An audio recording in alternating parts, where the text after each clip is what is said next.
Let's get more on this now. We're joined from New York by Arsalan Iftikhar, human rights lawyer and author of Scapegoats, How Islamophobia Helps Our Enemies and Hurts Our Freedoms. Mr. Iftikhar, always good to have you with us on Al-JAZEERA. What is the sense that you're getting about how worried Muslim Americans are about a Trump presidency? What are you hearing? Well, Elizabeth, it's not only Muslims that are concerned with the Donald Trump presidency. We have millions of Hispanics, women, people with disabilities, people in the LGBT community who are stunned that someone who has been so openly racist, sexist, misogynistic, and homophobic would be elected here in the United States. And I think it serves as a clarion call to Muslims, Hispanics, women, people with disabilities, and the LGBT community to really start some transformative coalition work to ensure that we put Donald Trump's feet to the fire from the first day of his presidency until the last. How did it become okay, do you think, for Donald Trump to say the kinds of things he said, not just about Muslims, but all the groups that you've mentioned, and not just okay, but to be elected?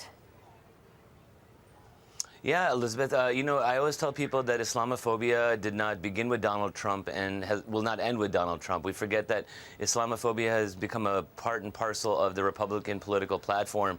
We've had other Republican presidential candidates who said that Muslims should not be allowed to run for president, that Sharia law is coming to take over the United States, you know, that Islam is a wicked and evil religion, you know, and so essentially Donald Trump, you know, is pandering to, you know, the lowest common denominator in our American socio-political discourse when it comes to Muslims, Hispanics, women, people with disabilities, and the LGBT community.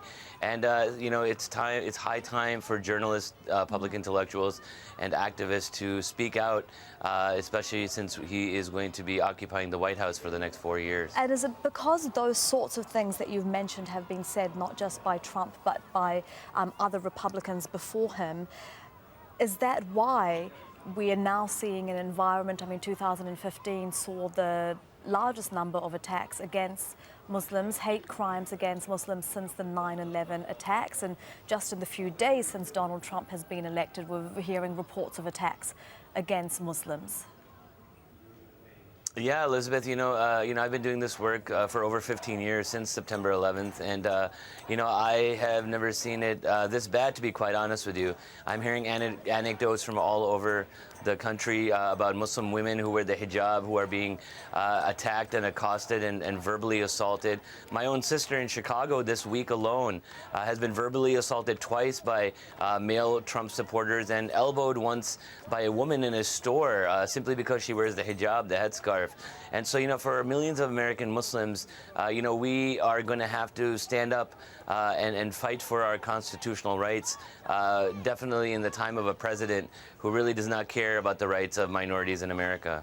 There have been some people, you know, that have said that, oh, the things that he said about Muslims, about Mexicans, about minorities, about the disabled, about people in the LGBT, you know, that's just campaign rhetoric. That's not the real Donald Trump. Any hope that that's the truth? I mean, what do you think of that? Well, Elizabeth, you know, in order to keep this whole thing under perspective, you know, the United States of America just went from electing its first African-American president to handing it off to a president who was openly endorsed by the Ku Klux Klan and by the leader of the American Nazi Party. You know, this is a sad day for America. This is, you know, this is not aspiring to our better angels. And again, it's something that, you know, half of America didn't vote for him, obviously, and we will, you know, again, continue to hold his feet to the fire from the first day that he takes office in January, hopefully until only a four-year term, one-term presidency of Donald J. Trump. Author and human rights lawyer Arsalan Iftikhar joining us from New York there. Thank you, as always, for your time. We appreciate it. Thank you.